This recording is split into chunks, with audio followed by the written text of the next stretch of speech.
In this and following 5 lessons, I will introduce to you genitive. Basically, I will give you the meanings where we are using genitive, and we will work on small grammatical issues connected with genitive. Later on, after 4 lessons, in the 5th, we will start building genitive. First, it's important for us to know where we can use it, and basically the logic behind the cases and behind genitive in particular. Genitive is one of the most used cases in Russian language. So it's important to understand where we are using it and how we are using it. But for you just to know, because you will be bombarded with several meanings. I think some teachers divide it until 20 or 25 meanings. I will give you about 10 maybe. And well, it doesn't matter if you can remember the meanings or cannot. The most important thing to remember that the word put, so the noun put in the genitive, is answering 2 questions. Кого, чего? Кого, чего? Чего? Of whom and of what? You remember? Written кого, чего, pronounced кого, чего. So try to remember the pronunciation. Pronounced with me. Кого, чего, кого, чего. So, and let's start with the examples and with the meanings.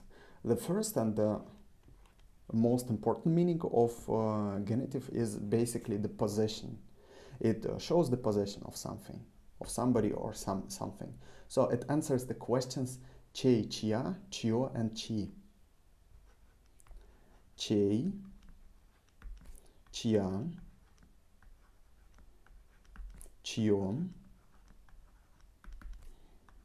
and чьи. Do you remember what is the meaning of these questions? Basically, all of them are meaning whose. Whose. So, how is it possible that we got 4 different questions for one question in English? Do you remember this? We learned this.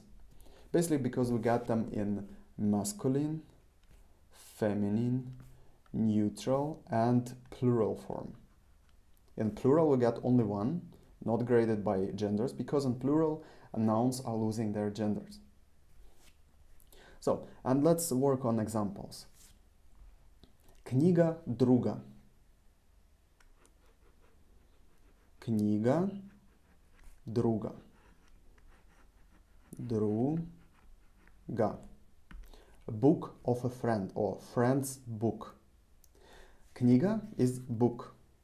Друга. Друга comes from друг. Друг is friend. Friend, as you will find it in the dictionary. So the dictionary form of friend, and it's in nominative case. So answering the question who or what. Basically all of the words inside the dictionary, all of the nouns are in the nominative form. What is happening here with druga? Where is this R coming from? The R is coming from because we put druga in genitive. So, and it gets the meaning of a friend or friends. So it answers a question of whose, of a friend. So of whose, of a friend, and we need to put it in the genitive. Don't worry if you don't understand it right now, all of the scope, because we'll get lots of examples. And examples in cases are extremely important. Usually I'm not suggesting to learn something by heart, but for cases, to have some examples, it's like to having a blueprint of where and how to use something. So they're important. And well, we got here книга друга. How can we use this чей, чья, чье, and чьи here? Basically, this is the side where we are coming from the meaning to the genitive. So we can ask the question, whose book is this? And we get book, книга, it ends in a. So can you remember the gender of words ending in a? They are feminine.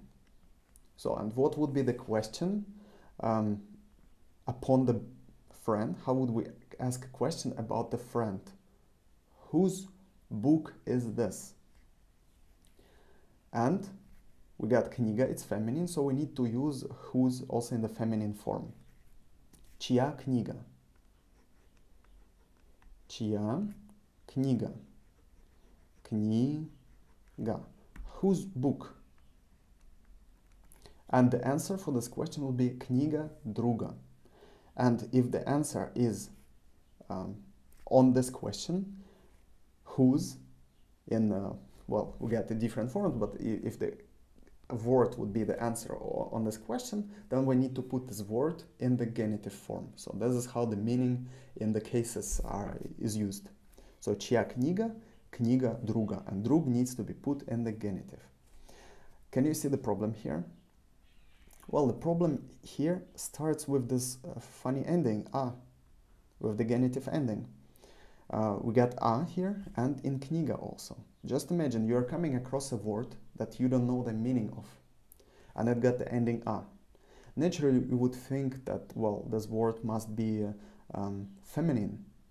No, it's not, because the gender of the word is distinguished from the dictionary form, from the nominative form of the verb, of the word. So here we got druga. We need to find drug in the dictionary, and we will find that drug actually is masculine. So it ends in g, it must be masculine. So kniga druga. So be aware of this, that while you sing Russian language and you come across a word which got a feminine ending, it might be something else. Another thing to know here, actually we already understood this, kniga is feminine, and чья needs to be put also in the feminine form of whose. So we got a connection between words. So kniga needs to agree with the question word, чья книга. And another question, let's take entrance to the shop. Вход магазина. Магазина. Entrance of a shop or shop's entrance. Again, we got magazina, it's in genitive. Actually, the original word is magazine, shop. And the magazina is basically the answer to the question of what is the entrance. So, and if we answering with this word the question of what, it's in genitive. So in the context, if you put something that will answer the question of what, we need to put it in the genitive. But here, this is the way it is usually presented to the foreign students. You need to understand from the meaning of the sentence you are speaking about. So if we show here a possession, so entrance belonging to the shop. So entrance belonging to the shop, and to the shop's entrance, we need to put it in a genitive. So this is the logic how it is presented to the foreign students. However, for the Russian students, as I learned it in the school, we learned it from the weird way of whose and of what, because in the different meanings, it will be kind of difficult to understand where is this meaning coming from. But this is the Russians are thinking, the way the Russian speakers are thinking, and it is kind of easier once you understand the way. So try to stick to this. So again, вход магазина. And coming from the meaning, how would we ask a question about the shop? Whose entrance is this? So whose entrance? Вход is entrance, and it ends in the, so it must be masculine. Вход. And because it's masculine, we need to take whose also in a masculine form. Чей вход? Чей вход? So, and if we got belongingness, so possession, so entrance belongs to the shop. So we get a possession here. Чей вход? Whose entrance or what's entrance? In the case of magazine, we need to take what's entrance of what, the entrance of what. So we are coming again here. So well, we need to put it in the genitive. So magazine is coming into the genitive, and it gets the ending a, magazina. So let's go with the second meaning. Second meaning would be in the meaning of no. Нет. So if we want to say have no, there is no, had no, there was no, so in the past will have no, or there will be no. So if we got something that a noun we will put in this meaning, so within the sentence, within the context of a part of the sentence, we need to put the noun in the genitive. So I will give you some examples. My friend got no. So my friend have no. У друга нет. And here we can put any word in the genitive. So a friend got no, or a friend have no. Shop, магазина. Магазина. We need to put it in the genitive, and we already got quite a few things in the genitive. So у друга нет друга. A friend got no friend. Does not make any sense logically, but it is a grammatically meaningful sentence. So друга. Друга. У друга нет книги. Книги. So, у друга нет книги. And we are putting words here in the genitive because we got the meaning of have no. So, we got the meaning of have no. We need to put the words, the nouns, in genitive. So, нет is the triggering word here that we need. So, from нет, you have to know that the next word we need to put in the genitive. But here we also put у друга, at friends, or of a friend. Here we got the preposition u, and preposition is one of the prepositions, u is one of the prepositions where we need to put the next word, the noun, in the genitive form. Basically, this is the reason why we haven't studied so many prepositions so far, because many of them we need to put the next word in the genitive. That's why also genitive is one of the most used genders in Russian language. So here we got at friends there is no shop. At friends there is no friend. At friends there is no book. And at friends sounds a little bit weird, but the meaning is a friend have no shop. A friend have no friend. A friend have no book. And both friend and shop, friend and books here, or a book, we need to put in a genitive. So actually that will be the third meaning within this lesson. So the third meaning that we are having prepositions which can be followed only by genitive. But for no, let's take two more examples, in the future and in the past. Yesterday there was no rain. Вчера is yesterday. Не было, не было. There was no дождя. Дождя. So, and if we got there was no, or the meaning that implies there was no, we need to put the noun in the genitive form. Don't worry, we will have more examples and we'll have exercises, so you will understand this. But now try to understand the principle where we are using genitive. And tomorrow there will be no rain. Завтра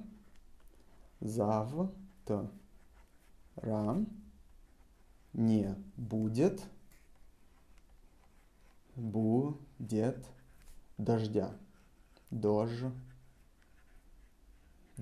Tomorrow there will be no rain. So if we got there will be no, не будет, it needs to be followed by genitive. Or if we get a sentence in which there is a meaning implied, there will be no. So we also would need to put the noun which we're talking about in the genitive form. And here we can learn also вчера, a very useful word, yesterday, and завтра, it's tomorrow. Again, вчера, yesterday, завтра, tomorrow. And you can also learn this sentence. You can use it as a general form for a sentence, so as a blueprint for another sentences. Не было, there was no, and не будет, there will be no. So you don't need to memorize it, but if you come across some sentences like this, maybe you will remember this lesson and maybe you will be able to use it. However, what is important for me that you will recognize, well, because there is a meaning of there will be no and there was no, we need to put rain, which is actually дождь. Дождь, rain. So дождь is the nominative form, the dictionary form, and we need to put it in the genitive. So I resized them because we will need them, and try to write it down and keep it somewhere where you can refer to this paper, to this lesson, because we will study genitive, and you need to know this context where you can use genitive or where you have to use genitive. I also started to tell you a small difference between the Russian approach to the genitive and how the foreigners are presented with the genitive.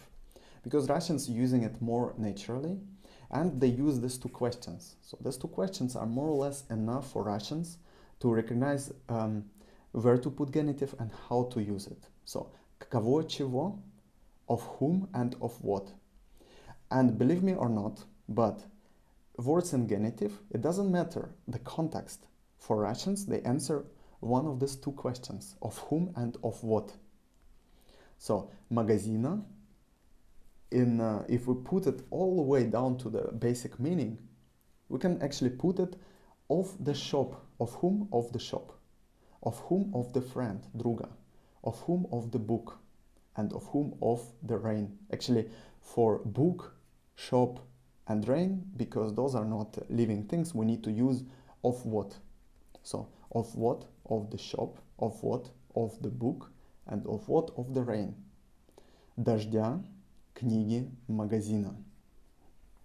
So, if you don't understand it right now, I hope after you will pass through all of the lessons, you will understand this. But keep it in mind that in case you will forget certain meanings within the context of the sentence, where to use genitive, maybe you will remember it this way. So, and it's definitely easier to remember only 2 questions rather than 20 meanings.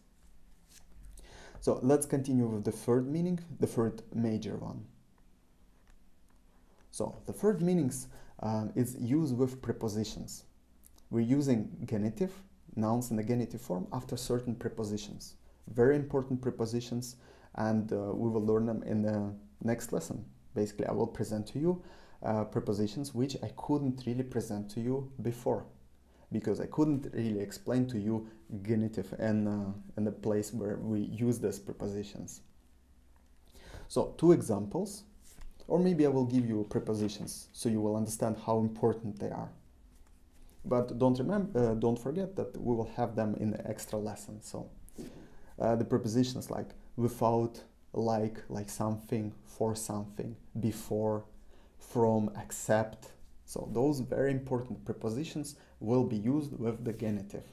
And the examples, let's take a book for a friend. Книга для друга.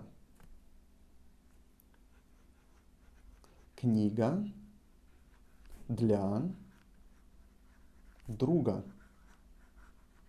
Друга. So, книга для друга. Для is for. Книга is book. Книга для друга. And it answers the question для кого? For whom? Для кого? Кого? For whom? Actually, written для кого, pronounced для кого. And actually, this is the question. The question which I'm telling you. For Russians, it answers, the genitive answers one of these 2 questions. So, for whom? If you got the meaning, so meaning which is implied in this question, for whom, we need to put the person for whom in the genitive. So this is the logic of genitive here. The logic as presented to the foreign students. So try to remember this meaning. So книга для друга. Book for whom? Or, as we would put this question, для кого книга? Для кого? Для кого книга? Книга. Every time I'm writing something, I'm pronouncing it for myself and also for you the way it's supposed to be written. But then I'm repeating it the way it's supposed to be spoken. So, для кого, the way it's written, для кого, the way it's pronounced. Для кого книга? It's the question sentence. And we answer it, книга для друга. Book for a friend. So friend needs to be put here in the genitive because it answers the question для кого, which is supposed to be used with the genitive form of noun. So replied with the genitive form of noun. And another possibility, another preposition is from. Я из Ростова. Я из Ростова. Ростова. I'm from Rostov. Rostov is the name of my hometown. So it would be written in the dictionary Rostov. But we are putting it Rostova. Rostova with the ending A. So technically a male word Rostov gets the female ending. But here it doesn't have anything to do with gender. Basically we put Rostov in the genitive form. Is very important preposition, is from. So I am from Rostov. In Russian, literally it would be I from Rostov. I from Rostov. Wouldn't make any sense, or it would be absolutely grammatically wrong if you would take these three words from the dictionary and put them one after another. But if you put Rostov in the genitive form, it suddenly creates a meaning. So, я из Ростова. What you should know here, if we got a preposition is, then we need to put next word, the noun, in the genitive. And the meaning which it answers would be откуда, from. От, куда, откуда. With the emphasis on u, откуда. So, if we got something with the meaning, which answers the meaning from where or where from, we need to put the answer in the genitive. So, the noun which answers this question in the genitive.